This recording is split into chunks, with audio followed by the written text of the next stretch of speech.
Hello friends and welcome to WiFi study defence exams. एक बार फिर से इवनिंग स्लॉट शाम 5 बजे मैं आ गया हूँ आपके साथ एनडीए की क्लास को लेकर के। याद करें दोस्तों, एक बार आपको मैंने बीच में सेंटेंस करेक्शन सिखाया था, फिर से दोबारा से उसका एक इवेंट फिर से मैं लाऊंगा लगातार नॉन स्टॉप। एक बार फिर से ईडियम्स की फरमाइश आई है, बहुत ज़रूरी है। और कितना ज़रूरी है ये आप देखेंगे। 2019 में भी पूछा गया है, 17 में भी पूछा गया है। नॉन स्टॉप अलग अलग वेरिएंट में पूछे जाते हैं, तो इसके लिए आपको थोड़ा सा ध्यान देना पड़ेगा। खुशखबरी आपके लिए पहले भी बताई थी, अब मैं अनअकैडमी पर हूँ, मेरी क्लास आज हो गई है। ठीक है। सो कल हो गई थी, उसमें उसमें आपको शेड्यूल चेक करना पड़ेगा, शेड्यूल के हिसाब से मैं क्लासें लगाऊंगा। अगर व्यूज़ मिले, उसमें फॉलो किया आपने मुझे, तो रेगुलर पूरी 30 दिन तक पढ़ाऊंगा, लगातार 30 दिन नॉन स्टॉप। और ये डिपेंड करेगा कि आप कितने ज़्यादा से ज़्यादा उस पर सुनील सर को फॉलो करते हैं। नाम लिख देता हूँ मैं, किस नाम से आप मुझे सर्च करेंगे, SUNIL सुनील, RULANIYA। जैसे ही आप सर्च करोगे, फॉलो करोगे, मेरी इमेज आ जाएगी आपको। वहां पर आप मुझे फॉलो करके पूरी की पूरी क्लास बिल्कुल बेसिक से आप देख सकते हैं ग्रामर को। 72 रूल में इंग्लिश सिखाने के लिए मैंने वादा किया है। 72 रूल्स में मैं आपको कंप्लीट इंग्लिश सिखा दूंगा, ये मेरा आपसे वादा है। लेकिन पहले मैं बेसिक पढ़ाऊंगा, इसलिए आपको वहां आना पड़ेगा। शुरू से इंग्लिश पढ़ाऊंगा आपको। एनडीए का बैच है, आपको पता ही है, 4 मई से शुरू हो रहा है, जिसके बारे में हमने आपको बता रखा है। चारों फैकल्टी आपके सामने है। लेफ्ट में रवि सर हैं, विकास सर हैं, सुनील सर हैं, प्रणव सर हैं। इससे शानदार कॉम्बिनेशन, इससे शानदार आपको यूनिट, और इससे शानदार आपको फैकल्टी मेंबर की पूरी कोहेसिव जो है कंप्लीट एक आपको स्ट्रेंथ कहीं नहीं मिलेगी। Thank you very much. आइए सीधे चलते हैं अपन टीचिंग पॉइंट्स पे। मोस्ट पॉपुलर इडियम्स की सीरीज आपके सामने सेकंड शुरू करने जा रहा हूं, जहां आपको बताऊंगा कि किस तरह से इडियम्स को यूज करते हैं। To show a clean pair of heels. अगर आप इस वर्ड को देखें, मैं थोड़ा सा 1 मिनट इजाजत दीजिए, मैं कलर चेंज कर देता हूँ। एनडीए वालों, आपके लिए बहुत इंपॉर्टेंट है, इसलिए इसको नज़रअंदाज न करें, बाकी आपकी मर्जी। मैं तो वार्निंग देता रहता हूँ। शो माने दिखाना, clean pair of heels. Heels माने एडी, दोनों एडी को दिखाना। एडी को दिखाते हो इसका मतलब आप पलट जाते हो, पलट जाते हो इसका मतलब आप भाग जाते हो मैदान छोड़ के। सही जवाब है टू रन अवे। कोई गुंजाइश नहीं है इसके अलावा। टू रन अवे, सर पर पैर रखकर भागना, इसका मतलब है दौड़ लगाना, अर्थात to show a clean pair of heels, है ना। Harp on the same string. दोस्तों, हार्प क्या होता है? इंस्ट्रूमेंट होता है। Am I right? इंस्ट्रूमेंट की सेम स्ट्रिंग पे रहना, अड़े रहना, अर्थात एक चीज पर क्या करना, किसी चीज पर अड़े रहना। और ऐसे चीज पर अड़े रहना जिसका कोई मतलब ना हो, मतलब ना हो, अर्थात हम इसे लगा सकते हैं बेमतलब बात पर अड़े रहना।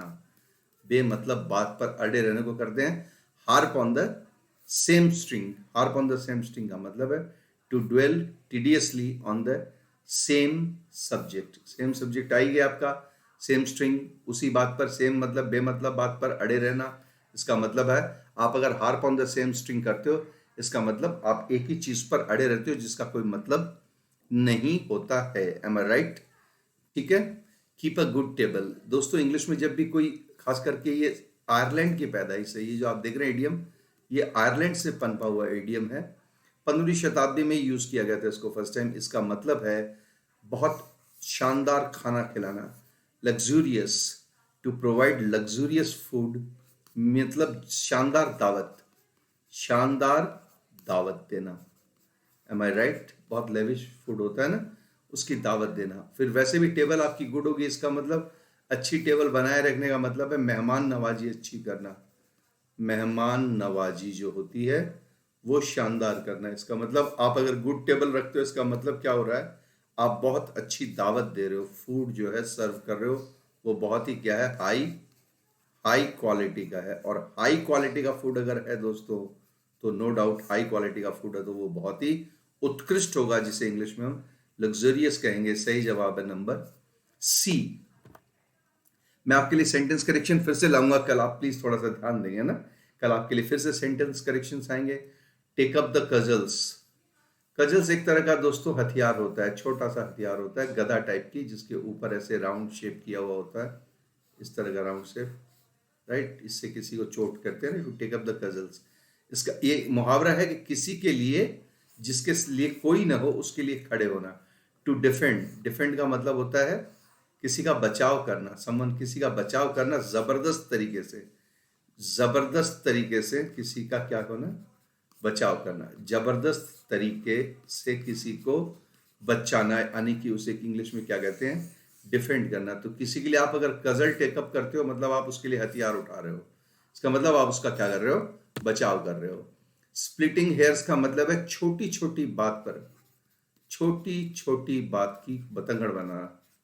छोट बाल की खाल निकालना बोलते हैं ना, आप हिंदी में सुना होगा, बाल की खाल निकालना। तो हेयर्स तो बाल हो गया, और स्प्लिट का मतलब है उसको खाल निकालना, चीरना। तो छोटी छोटी बात का बतंगड़ बना देना, एम आई राइट। बतंगड़, तो छोटी छोटी बात का बतंगड़ बनाओगे तो किससे बनाओगे आप, डी से बनाओगे। टू डिस्प्यूट ओवर पेटी पॉइंट्स, पेटी का मतलब छोटे छोटे पॉइंट्स माने बिंदु, छोटे छोटे पेटी पॉइंट्स पर आप क्या करते हो, अगर बतंगड़ बना दे, उसका मतलब आपको स्प्लिट हेयर की आदत है, बाल की खाल निकालना। अ ग्रेट हैंड एट, जब कोई बंदा ग्रेट हैंड होता है किसी चीज में, इसका मतलब ये है कि वो उसमें जबरदस्त क्या है, एक्सपर्ट है, एम आई राइट, है, कुशल, बहुत ही कुशल, महारथी, हिंदी में एक शब्द है महारथी। हम इसको ऐसे कह सकते हैं, M S Dhoni is a great hand, M S Dhoni, Mahendra Singh Dhoni is a great hand at behind the behind the wickets. Behind the wickets का मतलब है विकेट कीपिंग में वो क्या है, जबरदस्त महारथी माना जाता है, एम आई राइट। तो आपको समझ में आ गया होगा, तो इसको आप थोड़ा सा ध्यान रखेंगे please. To make a pile, to make a pile, pile का मतलब होता है ढेर, ढेर किसी चीज का ढेर बना लेना। ढेर किसका बनता है, खास करके दौलत का। तो जो तू हो जाए मेरी तो मैं दौलत की लगा दूं ढेरी, वो अक्षय कुमार के गाना था ना, क्यों पैसा पैसा करती है, क्यों पैसे पे तू मरती है, जो तू हो जाए मेरी दौलत की लगा दूं मैं ढेरी। तो टू मेक ए पाइल का मतलब दौलत बनाना, इसका मतलब टू मेक अ फॉर्च्यून, सही जवाब है इसमें ए फॉर अहमदाबाद। आ गया होगा समझ में दोस्तों, कोई दिक्कत आ रही तो फटाफट बोलिए। कोई दिक्कत आई, टू मेक अ पाइल दौलत की लगा दो ढेरी, ऐसे बोलोगे, टू मेक अ पाइल दौलत की लगा दो ढेरी, टू मेक ए पाइल दौलत की लगा दो ढेरी, इसका means to make a fortune. ये पूछा गया है बहुत, और ये जो आप देख रहे हैं टेक अप द कजल्स, ये भी 2018 में पूछा गया है, 2018 के अंदर पूछा गया है ये, ठीक है ना। Splitting hairs, a great hand, to make a pile दौलत की लगा दो ढेरी, अंडर समवंस विंग, ये भी बहुत आसान है।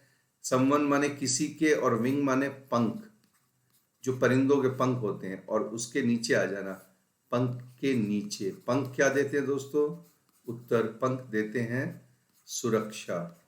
पंख अगर सुरक्षा देते हैं, इसका मतलब सुरक्षा का कोई वर्ड है, ये रहा प्रोटेक्शन। प्रोटेक्शन का मतलब सुरक्षा, तो प्रोटेक्शन सुरक्षा है, तो to be under someone's protection का जवाब क्या हो गया। अगर आप to be under someone's wing, किसी के आप विंग्स के नीचे, उसका मतलब आप उसके प्रोटेक्शन में हो। आपने बड़े परिंदों के पंख देखे होंगे, बड़े परिंदे अपने पंखों के नीचे अपने बच्चों को रखते हैं, खास करके चील, बाज जैसे एनिमल होते हैं, है ना। जॉनी रुक होता है, उसके बाद में वल्चर होते हैं जितने भी, है ना, वो प्लस फाल्कन जितने भी होते हैं, और ईगल, है ना, जो ईगल होते हैं वो अपने पंखों से अपने बच्चों को प्रोटेक्शन देते हैं नीचे रख करके, ताकि बच्चे ऊंचाई वाले घोंसलों से गिर न जाएं, क्योंकि ये परिंदे बहुत ऊंचा घोंसला बनाते हैं, और तभी ये इडियम निकल करके बाजार में आया है। To sow once wild oats, to sow माने बोना, सो का मतलब होता है जमीन में किसी फसल का बोना। वाइल्ड, वाइल्ड माने जंगली, और ओट्स माने फसल होती है, जौ की जैसे फसल होती है ना, जई जिसको आप कहते हो, जई बिहार झारखंड में, पश्चिम पूर्वी उत्तर प्रदेश में बहुत बोई जाती है। ये पक्षियों को दाना खिलाने के काम में आता है। वाइल्ड का मतलब क्या होता है, जंगली, एम आई राइट। तो जंगली फसल या जौ की बुआई करना, इसका मतलब क्या है, इसका मतलब है to engage in youthful exercise. इसका मतलब ये है जवानी, जवानी की मस्ती में, जवानी की मस्ती, क्योंकि मस्ती में रहना, एम आई राइट। क्योंकि आप अगर वाइल्ड, देखो समझने की कोशिश करना, आप अगर वाइल्ड ओट्स को अगर सो कर रहे हो, इसका मतलब है उसका कुछ फल तो मिलने वाला है नहीं। तो जवानी में जो कुछ भी करते हैं उसका हमें फल भी कुछ नहीं मिलता है। तो सही जवाब हो गया बेसिर पैर के काम करना, अनावश्यक काम करना, और अनावश्यक काम इंसान तभी करता है जब उसकी जवानी होती है, बुढ़ापे में और बचपन में तो वो कर नहीं पाएगा। एन ऑलिव ब्रांच दोस्तों क्या होता है समझना, फ्रेंच वॉर के समय से, बहुत पुराने जमाने में फ्रेंच वॉर जब हुई थी उसके समय से ही क्या होता था, ऑलिव का जो पेड़ होता था उसकी एक डाली, ऑलिव के पेड़ की एक टहनी जो होती है ना, टहनी या डाली, ये दिखा देते थे। इसका मतलब उन्होंने क्या किया है, प्रस्ताव दिया, किसका, शांति का। क्या, शांति का प्रस्ताव देना। ऑलिव ब्रांच किसका प्रतीक है दोस्तों, याद रखना, इंग्लिश में ऑलिव, ऑलिव ब्रांच, जैतून होता है ना साफ का, आपने हिंदी में सुना होगा, जैतून नाम का एक वृक्ष होता है, इससे तेल निकलता है इसकी पत्तियों से। तो जैतून ब्रांच की जो है डेली वो टहनी जो है वो डाली दिखा देना, इसका मतलब आप क्या कर रहे हो, शांति का प्रस्ताव कर रहे हो, है ना। तो सही जवाब क्या हो जाएगा दोस्तों, ए। एनडीए में आप तैयारी कर रहे हैं सुनील सर के साथ में, बहुत खास इडियम्स की जिनके आने के चांसेस बहुत ज्यादा है। ऑलिव ब्रांच भी बहुत बार पूछा गया है, ठीक है ना। और इसके पहले कि मैं आगे चलूं, ये आप भूलना नहीं बिल्कुल भी, ठीक है। 72 रूल्स में कंप्लीट इंग्लिश अनअकैडमी पे सुनील रुलानिया नाम से मैं आपको मिलूंगा, ये नाम आप स्क्रीनशॉट ले लीजिए, सर्च कर लीजिए, फॉलो कीजिए, बेसिक से पूरी ग्रामर पढ़ा दूंगा, ठीक है। 1000 बंदे आप तो जोड़ दीजिए इसमें। Thank you very much. Next में चलते हैं, not worth a rap. Not worth a rap, rap का मतलब क्या होता है, छोटी सी छड़ी की भी कीमत के बराबर नहीं, लकड़ी की एक छोटी सी छड़ी की कीमत बराबर नहीं, इसका मतलब ये है बेकाम का बेमोल, बेकाम या बेमोल, बेकाम या बेमोल का मतलब है वर्थ नथिंग, यानी कि किसी लायक नहीं, किसी लायक, लायक नहीं। और कोई चीज वर्थ, नॉट वर्थ रैप होती है, इसका मतलब वो किसी काम की या किसी लायक नहीं होती है। सही जवाब आपका ए। नेक्स्ट चलेंगे, इन मैरी पिन। मैरी पिन दोस्तों क्या होते हैं, मैरी पिन होते हैं खुशी और उल्लास के, खुशी और उल्लास के। मैरी मेकिंग का मतलब अलग चीज हो गई, परप्लेक्स का मतलब घबराना, एम्बेरेस्ड का मतलब अचंभित। मैरी मेकिंग का मतलब होता है ये त्योहारों के लिए काम में आती है, त्योहारों की खुशियां, त्योहारों की खुशियों के लिए काम में आती है। एक शब्द है प्रफुल्लित या आनंदित। मैरी, मैरी पिन का मतलब आपका हो जाएगा डी, इलेटेड। इलेटेड का मतलब है खुशी से सराबोर, खुशी में डूबा हुआ, खुशी में, एक वर्ड है इंग्लिश में, खुशी में। वैसे आपको बता दूं, मैरी का मतलब भी क्या होता है, मैरी का मतलब भी होता है मौज मस्ती आनंद, वर्ड याद रखेंगे, मौज मस्ती आनंद। वैसे भी आपको पता है कि ऊपर अगर ध्यान से सुनेंगे टीचर को, ऊपर अगर मैरी दिया हुआ है, नीचे भी अगर मैरी दिया हुआ है, इसका मतलब ये जवाब वैसे भी आपका नहीं होगा। To leave the pale, to leave the pale का अर्थ क्या होता है दोस्तों, राइट। पेल जो है वो इंसान के स्वास्थ्य की, स्वास्थ्य जो होता है ना इंसान का, वो उसके इंसान के स्वास्थ्य का और उसकी शांति का, बर्बादी का कलर होता है या बर्बादी का प्रतीक होता है। तो अगर स्वास्थ्य की किसी बर्बादी का प्रतीक है पेल, इसका मतलब ये है कि बर्बादी इनमें से चारों में से एक में ही आएगी। कर्ज में डूब जाना, क्यों डूबना, क्योंकि खर्च करना, देन वंस इनकम, जब आप अपनी औसत आय से ज्यादा खर्च करते हैं, इसका मतलब चादर से बाहर पैर फैलाना, चादर से बाहर पैर फैलाना, इसका मतलब औकात से ज्यादा खर्च करके कर्जे में डूब जाना। तो सही जवाब क्या हो जाएगा दोस्तों, बी फॉर बॉम्बे। देखिए मैं हमेशा शॉर्ट लाता हूं लेकिन स्वीट सेशन लाता हूं, और सीधी बात, नो बकवास। मैंने आप कभी बकवास नहीं किया, मैं सीधा पढ़ाने पे आता हूं। मैं ये करो वो करो ऐसे करो वैसे, ये सब काम मैं नहीं कर पाऊंगा।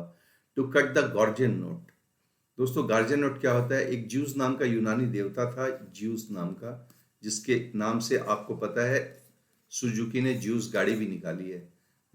ये सूर्य से जुड़ा हुआ था, सन, सूर्य इसका फादर था, इस टाइप से।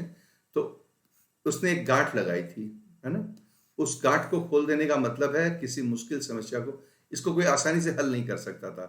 तो कट का मतलब, नॉट का मतलब समझते हो ना दोस्तों आप, अगर नहीं समझते तो प्लीज फिर से आ जाओ। नॉट का मतलब क्या होता है, जो अपन गांठ लगाते हैं ना किसी चीज में, गांठ, और उस गांठ को क्या कर देना, कट कर देना। और गॉर्जियन नोट का मतलब होता है मुश्किल, बहुत ही मुश्किल गांठ खोल देना। इसका मतलब सही जवाब क्या हो गया, बोलो मेरे साथ, to solve a difficult problem. If you cut the Gordian knot it means you are trying to solve a very difficult problem. और वैसे अगर आपको ये नहीं आता था, एग्जाम में आपको नंबर लेने थे, तो आपको क्या करना था, सिंपल बात है, नॉट माने गांठ और नीचे चलिए, प्रॉब्लम माने समस्या। हर गांठ अपने आप में क्या है, हर गांठ अपने आप में एक समस्या है। तो सही जवाब ऐसे भी आपका क्या हो जाएगा, C for Chennai. To sow the wind and reap the whirlwind। देखिए ध्यान से सुनना, क्या करना है। टू सो का मतलब बोना है ना। तो हवा को बोलो और तूफान को काट लो। तो हवा को बोलो और चक्रवात जो तूफान आता है उसको काट लो। हवा को बोलो और चक्रवात को काट लो का मतलब क्या होता है? इसका मतलब ये होता है कि बुद्धिमत्तापूर्वक काम करना, पुरस्कार प्राप्त करना, कठोर परिश्रम क्या फल लेना। अब हवा को कोई बो सकता है क्या? जो हवा में हल चलाता है वो क्या है दोस्तों? क्या है? मूर्ख है। और अगर वो मूर्ख है तो वो भोगेगा अपनी बेवकूफी भरे आचरण का फल। बेवकूफी भरे आचरण का फल भोगना, इसका अर्थ है सही जवाब हो गया आपका डी। डी से क्या बन गया आपका दोस्तों? डी से बन गया आपका देहरादून। तो ये मैं आपको बताना चाहता था, एग्जाम्स के डेली लाइव टेस्ट जो है वो लाइव टेस्ट चैनल पे, और सभी डिफेंस एग्जाम्स के लिए डिफेंस की क्लासेस आपको मिलेंगी। और सीबीएसई के लिए आपको 99 के सब्सक्रिप्शन में, जो कि बहुत महंगा आपको एक ऑफर प्राइस में दिया जा रहा है, वो हमारे इस पे और यूट्यूब चैनल पे इसको आप एंजॉय कर सकते हैं।